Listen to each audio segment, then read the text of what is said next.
সরকার চাইছে আন্দোলন যাতে সরকারের বিরুদ্ধে না হোক। সরকার স্বৈরাচারী শাসনতন্ত্র চালাতে চাইছে। হ্যাঁ, আর সরকার তো দুর্নীতিটা তো সরকার করেছে। সরকারের নেতামন্ত্রী, এসএসসি, হ্যাঁ, বিকাশ ভবনে যে সমস্ত আধিকারিকরা আছে, মানে যারা এর সাথে যুক্ত আছে, তারা সবাই দুর্নীতির সাথে যুক্ত। দুর্নীতিটা তারা করেছে, দুর্নীতিটা তো আমরা করিনি। আমরা আমাদের মেধা দিয়ে নিজের যোগ্যতায় চাকরিটা পেয়েছিলাম, কাউকে কোনো নেতামন্ত্রীকে টাকা দিয়ে চাকরিটা পাইনি।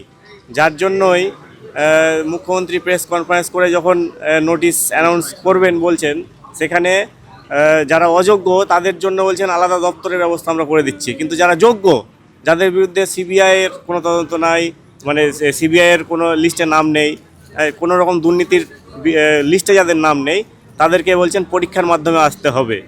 আমরা 2016 সালে যে পরীক্ষাটা দিয়ে এসেছিলাম, সেই সময় আমাদের যা প্রিপারেশান ছিল, হ্যাঁ, তখন আমরা ছাত্র ছিলাম। আর আজকে যে